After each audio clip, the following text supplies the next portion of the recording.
Hey ladies, hey everybody, I am Davina Willa, sejam bem-vindos ao meu canal. Davina Sky. Tudo bem com vocês? Eu estou aqui no consultório de um doutor, vou fazer uns procedimentos faciais e vocês irão acompanhar. Então se você é nova por aqui, por favor, inscreva-se. Procedimento bacana, completamente diferente de uma feminização facial, que é para vocês o processo de harmonização facial. Vamos? Hoje eu tô aqui na Barra da Tijuca com o Dr. Raul Cercato. Ele é dentista, nós vamos fazer alguns procedimentos faciais. Nunca eu mostro muito esses detalhes, inclusive vou falar sobre a minha feminização facial, venho postergando pelo processo cirúrgico. Mas eu estou aqui hoje com o Dr. Raul Cercato. Pratica a harmonização orofacial, que são diversos tratamentos que nos trazem aí, que pode trazer feminilidade, né? Sim. E pode nos ajudar nesse processo. Falar um pouquinho dos procedimentos que a gente vai fazer. Mas como eu não crio o roteiro, primeiro eu vou fazer algumas perguntas que a gente servir aí pra gente, pra mulherada de plantão. Sim, pode. Bem, como a estética pode nos ajudar, primeiramente? A gente pode ser ajudado pela estética em vários sentidos, né? A gente pode ser ajudado para nós mesmos, né? Para autoestima, elevar nossa autoestima e para que a gente possa conviver com outras pessoas com melhor tranquilidade, se olhar no espelho com maior facilidade, com felicidade e ter um envelhecimento mais prazeroso. O negócio é a gente envelhecer com qualidade e não envelhecer sem olhar o dia do futuro, né? E a gente chegar bem na nossa velhice. Então na estética a gente pode fazer alguns tratamentos que a gente pode contribuir para que a gente fique melhor agora, mas também para o futuro nós tenhamos melhor tranquilidade de envelhecimento. Essa questão de harmonização pelo processo cirúrgico, qual a vantagem que a gente tem? A harmonização orofacial, até hoje nós estamos talvez dividindo ela um pouquinho, a harmonização orofacial tradicional, que são com produtos que a gente injeta no paciente, seja produtos líquidos ou sólidos, que a gente vai fazer preenchimentos ou então a toxina botulínica, e a outra parte, a harmonização orofacial cirúrgica. A diferença em si basicamente em termos de durabilidade e morbidade. Quando a gente faz a harmonização orofacial cirúrgica, os tratamentos eles são um pouco mais complexos, são mais sensíveis, né? O cirurgião ele tem que ter realmente uma destreza muito boa, ter uma habilidade, né, em conhecimento anatômico para fazer os tratamentos, pois eles são definitivos. Muitos deles são definitivos e irreversíveis, então a gente não pode fazer um tratamento ali sem fazer uma anamnese criteriosa, saber realmente se o cliente ele quer fazer aquele procedimento ou não, ver se é possível ser feito aquele procedimento naquele paciente, naquele estereótipo, né, naquela pele, e aí sim a gente pode fazer um tratamento cirúrgico que vai ter uma longa durabilidade ou até sendo definitivo. Por exemplo, tratamento de harmonização que é definitivo é a bichectomia. Quando faz, por exemplo, a remoção da bola de bichar nessa região de bochecha, é um tratamento que ele é definitivo, pois a bola de bichar ela não volta mais. Mas um tratamento cirúrgico que ele pode ser feito novamente, um exemplo é o mini lifting, que é uma cirurgia que a gente faz um corte em volta da orelha para fazer tracionamento da pele. Por que ele não é definitivo? A gente vai envelhecendo. E quando a gente vai envelhecendo, a gente pode fazer no futuro novamente. Mas um tratamento desse dura por volta de 10, 15 anos para ter que fazer novamente.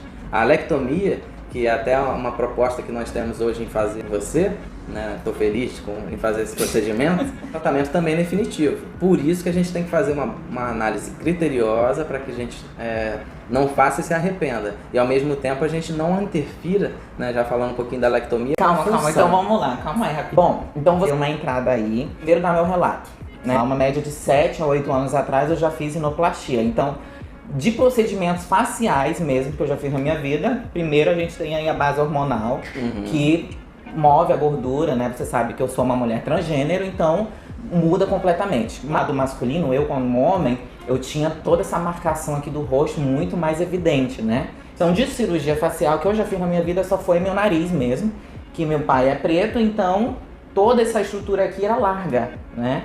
Então foi preenchido aqui com cartilagem, vocês veem na câmera que eu tenho o dorso. E geralmente as pessoas, assim, pra eu fazer esse procedimento hoje, as pessoas falam seu nariz é perfeito, seu nariz tá ótimo e etc. Mas eu tenho uma parte que me incomoda muito, que é essa aba aqui, né? Que seria aqui, que me incomoda. Mas eu tenho muito receio sempre que a gente vai mexer no rosto, a gente sempre tá preocupado. Não é uma coisa que você vem, eu quero fazer. E eu sempre falo isso pra todos, que essa dinâmica de tipo cirurgia, e você perde um pouco sua identidade. Eu não gostaria de perder minha identidade.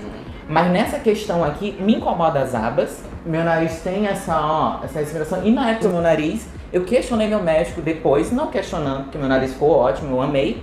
Mas eu queria mais, eu fui lá dele e falou, olha, você tem um rosto muito masculino e esse nariz vai te caber muito bem no futuro se você quiser afinar. Então acho que chegou a hora. Então o que seria a lectomia, que eu vou fazer agora? A lectomia é um procedimento definitivo, né, falando de novo, dentro da harmonização orofacial cirúrgica, também chamado de redução das asas nasais. Narigão, né? A gente não pode falar muito assim, né? Tem que ter intimidade. Ou chaboca, pode chamar de chaboca?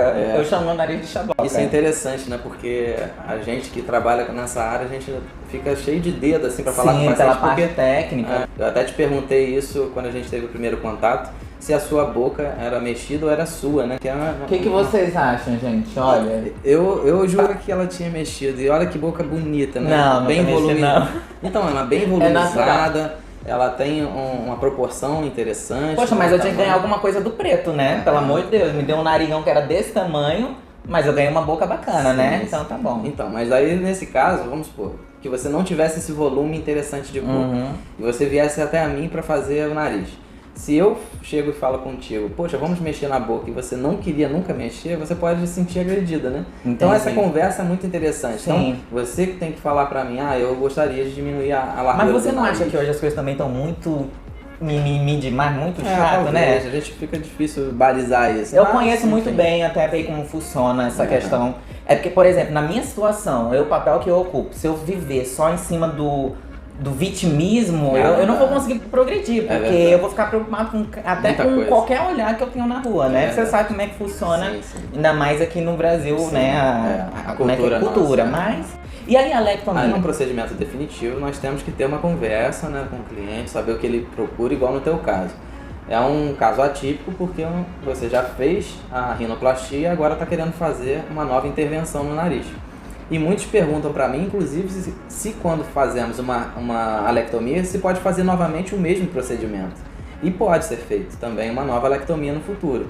Quando é feita uma nova alectomia? Quando o paciente ele ainda fez aquele procedimento, mas ele queria um pouco mais afilado do que ficou. No teu caso, foi feita a rinoplastia, que na época realmente ficou um nariz muito bonito, né? Mas naquela época era o que seria proporcional ao teu rosto. Agora você está muito mais feminina. Então, um afilamento ficaria interessante. Eu só sou bonita de perfil, porque de frente a gente vê... E existem limites. Sim. Né? Assim, a primeira coisa que a gente avalia para a questão da alectomia é não afetar a respiração. Então, essa respiração não pode ser afetada. Então, existe um limite para a mexida da alectomia, que principalmente é balizada pelo tamanho da narina. Se o tamanho da narina é muito pequeno, ou se a angulação é muito achatada já, porque tem aqui nessa parte de dentro, né? E aí fica um formato oval, não é interessante fazer, porque se for achatar demais, a pessoa não vai ter isso é uma coisa que também tem que me preocupar. Porque quando eu fiz meu nariz, também foi feito o desvio do septo, né? Que seria melhorar a respiração. Né? Mas hoje eu tô tomando o oxigênio do mundo. Tá vendo? Não, de verdade, falando nesse ponto, tem um ponto que eu acho muito interessante pra todo mundo aqui, porque muita gente tem dúvida em relação a isso. E eu me preocupo, por isso que eu postergo muitas cirurgias. E a queloide? E essa má cicatrização? Porque antes eu vi alguns vídeos, eu vi algumas informações, porque eu sempre vou estudar sempre tudo antes. E muita gente fez alectomia na vida e deu errado. A gente tá falando aqui do presente, eu não sei no futuro e eu vou voltar pra falar pra vocês. Mas e aí, como é que funciona essa questão? Porque eu acho que isso também tem a genética da pessoa, né? Sim, tem influenciado a genética e também alguma questão de variação de técnica. Porque eu vejo muita gente fazendo também, né? Como eu faço, acaba que eu pesquiso também outros profissionais, vejo aonde eu posso melhorar. A cicatrização não é um erro só do médico. É isso que eu quero pontuar também. Eu tenho consciência disso porque meu seio vai fazer 7 meses que eu fiz e fiquei com uma cicatriz e ela ainda tá clareando, né? Então a minha pele, eu a conheço, né? Sim. Mas no geral? No geral, existem realmente alguns erros que eu vejo e que até eu já cometi no passado. Por exemplo, no início eu achava que usar o fio mais fino possível era melhor. Porque o fio mais fino vai gerar menos cicatrização. Só que também tem um limite. Se a gente usa um fio muito fino, ele acaba estourando, porque o nariz ele faz efeito sanfona. Então o paciente vai embora, acaba estourando ali aquele fio, e aí o paciente fica em casa até que encontra a gente de novo. Às vezes tem paciente que vem de outra cidade, essa logística é um pouco complicada. Então, hoje eu cheguei num protocolo de um fio que ele é nem tão grosso, ao mesmo tempo ele não é tão fino ao ponto de o paciente ficar desguarnecido. Ele fica bem tranquilo com aquele procedimento. Hoje eu dou menos pontos também, porque vai passando o tempo. Quanto menos pontos dá, também evita a cicatrização. Pra não ficar aquelas linhas. Você vê que minha pele ela é muito branca, né? Aqui eu tô com base, né? Tô com protetor solar mate.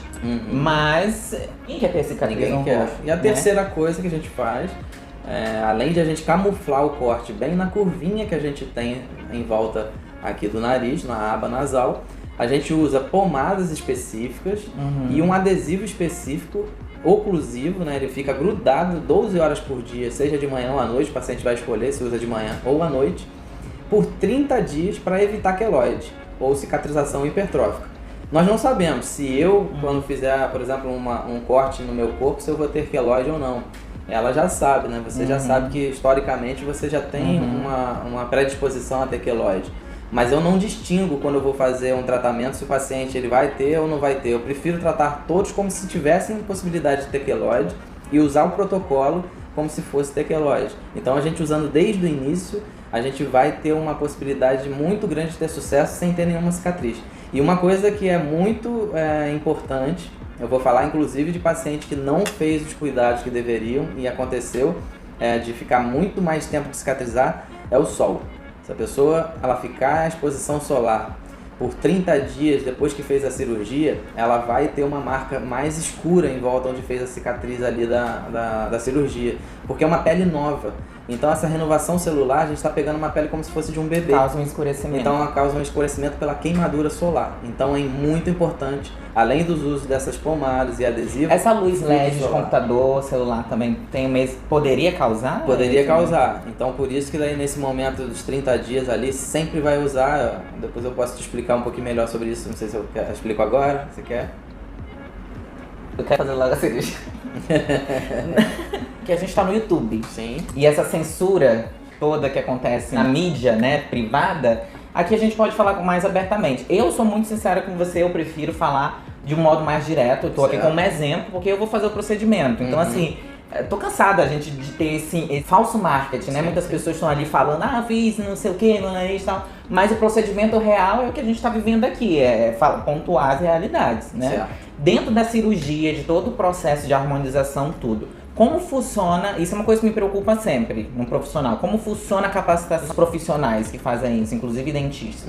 Um médico cirurgião plástico a gente já sabe, ele é médico, cirurgião geral, depois ele faz uma residência específica naquilo, né? Certo. Então, eu, no caso, na minha formação, eu sou formada já há 19 anos, então eu já fiz algumas especialidades, né? Eu tenho hoje 4 especialidades odontológicas e por volta de 5 anos atrás eu entrei cada vez mais imerso na harmonização orofacial. A harmonização orofacial é um conjunto de técnicas que eu coloco como se fosse dentro de um guarda-chuva. E dentro desse grande guarda-chuva existem várias técnicas dentro delas. Desde a toxina botulínica, que é vamos dizer assim, o feijão com arroz, né, da harmonização, que é onde deu o boom da harmonização orofacial, preenchedores, fios, bioestimuladores e agora a harmonização cirúrgica. Por meio de cursos, né? Então, cada tipo de técnica que a gente faz, há um curso específico para aquela técnica. Então, se você quer se capacitar para fazer o uso da toxina botulínica, você não pode, por exemplo, fazer um curso online, fazer uma imersão realmente, fazendo a parte teórica, estudando a anatomia, vendo as propriedades daquele material, o que pode ser feito, o que não pode ser feito, qual é a ação do medicamento, contraindicações, e depois a gente faz a parte prática, né? Então, depois de você fazer isso tudo, desde o início até chegar na prática e ter o resultado do cliente, você não está formado e você não está apto para fazer aquilo. Claro que ao passar do tempo você vai adquirindo, como todas as profissões, e você vai entrando numa curva de aprendizado que você vai ficando cada vez mais fácil você fazer uma avaliação. Seria as práticas, né? As práticas. Então as primeiras... infelizmente, realmente, não é que você vai ter uma chance maior de erro, mas no início, eu pelo menos sempre faço isso desde que eu me formei. Eu não busco pegar um caso muito complexo no início. Eu tento ir até onde a minha mão alcança, até onde o meu conhecimento faz com segurança. Eu tô segura que é muito importante que você que está assistindo esse vídeo procure o profissional que você se sinta seguro, não só por um impulso de fazer. Pesquise, veja o que ele já praticou, vocês têm foto no Instagram. Inclusive, se vocês quiserem entrar em contato com o Dr. Raul Sercato, é só procurar no Instagram, que já tá aí embaixo na descrição. O contato dele, tudo dele é muito fácil acesso. Lembrando que todo procedimento que a gente vai fazer aqui tem uma lei, né, que ampara, e a gente tá bem segura dentro desse processo que a gente vai mostrar aqui pra você. Então, sobre a lectomia, eu acho que a gente já tirou um pouco as dúvidas, tudo. Sim. Agora na mesa ali da cirurgia a gente vai mostrar, ele vai mostrar mais ou menos como é que mede, tudo direitinho o processo. E a gente vai entrar na faca agora, então, né? Vamos lá, vamos trabalhar. Bom, vamos lá. A gente vê a proporcionalidade entre a largura do olho, a largura do nariz, a largura intercantal, que é entre os olhos, e a largura do nariz também. Nós temos proporções da face e elas são mais ou menos... Você vai tirar quantos centímetros? Como funciona aquela regra? Vai tirar aqui 4 milímetros, que é o máximo que você pode... Por exemplo, você tem ideia... Não, acho que ontem pra te dar uma ideia, assim, de proporção, tô tirando 0,4. Ontem eu fiz a cirurgia à noite, eu fiz outra cirurgia junto. No médico eu tirei 2 centímetros. Caramba. De cada lado. Vamos mostrar aqui, ó.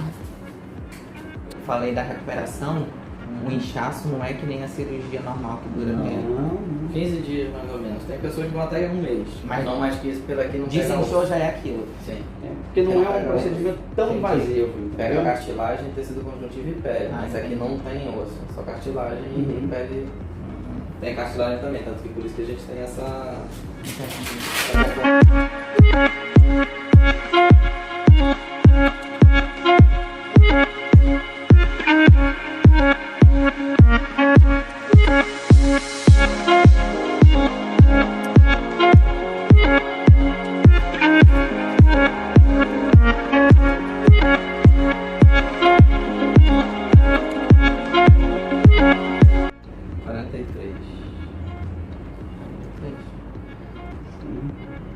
E a área quanto? Na verdade, vai de acordo com as medições da distância intercantal. Provavelmente aí ficaria com... Por isso que a gente chegou à conclusão, que o Raul chegou à conclusão, de que vai ter que tirar 4 milímetros. Você tem aqui, ó, 38 de olho. Sim. Deu da distância. Intercantal, 36. Esse aqui 38 também. Então vai tirar esses 4 milímetros e vai ficar com 38. Aí, Entendi. harmoniza. Ah, entendi.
e do anestésico todo que a gente colocou, entendeu? Olha aqui, ó. Manteve a curvatura, mas deu pra diminuir. Arrasou. Olha, gente, finalizou aqui. Você quer explicar como é que eu vou fazer pra cuidar? Higienizar? Um minutinho. Explicar aqui um pouquinho sobre o pós-operatório, os cuidados que ela vai ter durante principalmente essa primeira semana. Na primeira semana ela vai limpar a região que foi operada com água filtrada ou água mineral e sabonete de criança, que é aquele que não arde, somente isso. Não é ideal usar, por exemplo, álcool em gel, que muita gente pergunta. Pode usar um antisséptico. Em álcool 70, né? Em álcool 70 não pode, porque senão vai acabar queimando a região.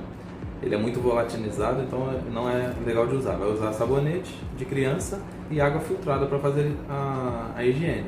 Não é conveniente também tampar aquilo dali, porque tem que respirar a região operada para cicatrizar. Em 7 dias, mais ou menos, a gente vai tirar esses pontos e aí sim vai começar o uso da pomada e do adesivo para evitar qualquer tipo de queloide.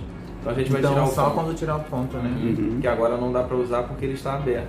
Se a gente usar a pomada, vai entrar dentro da tua pele. Isso daí vai irritar a pele ao invés de melhorar. Ela é para usar na parte de fora da pele, na última camada da pele, na derme.